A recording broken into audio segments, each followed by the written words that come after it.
Unastahili utukufu na heshima, wala hakuna aliye Mungu kama wewe.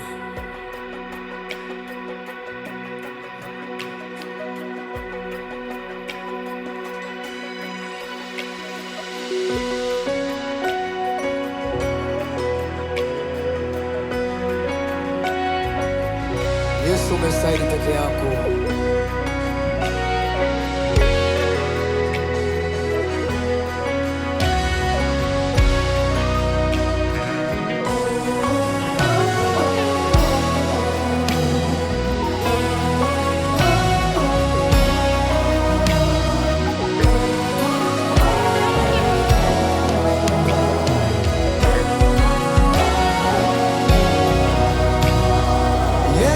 Twakupa sifa,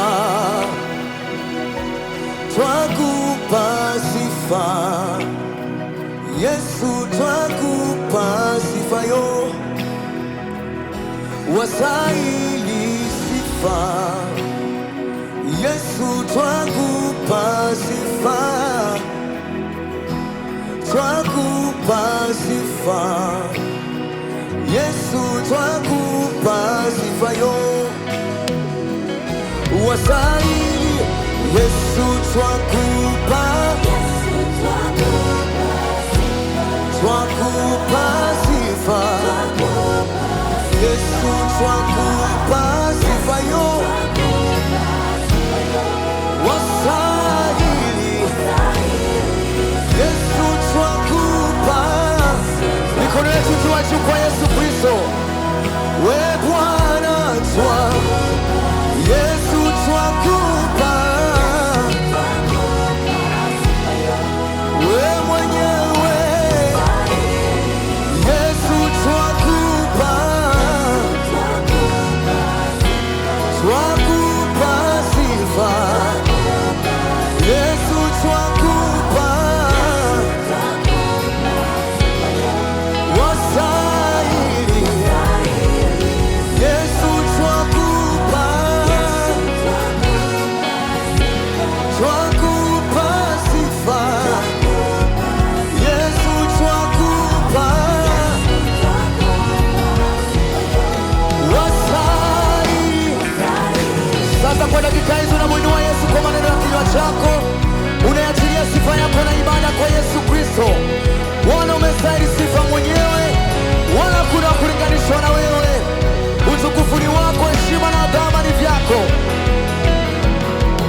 utukufu na heshima.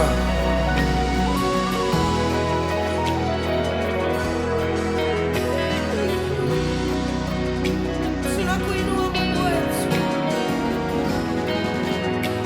Yohana anaona maono haya kwake yeye aliyeketi katika kiti kile cha enzi.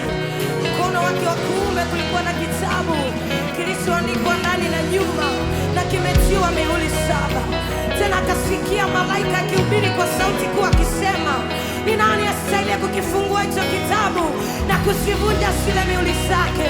Hapakuonekana mtu kule juu mbinguni wala chini ya nchi wala duniani aliyeweza kukifungua kile kitabu. Ndipo Yohana alilia kwa sauti kuu, kwa sababu hapakuonekana mtu aliyeweza kukifungua kile kitabu. Malaika anamwambia, usilie Yohana, tazama yuko simba wa kabila la Yuda, shina la Daudi. Yeye ameshinda ili apate kukifungua hicho kitabu na kuzivunja mihuri zake. Katikati ya wazee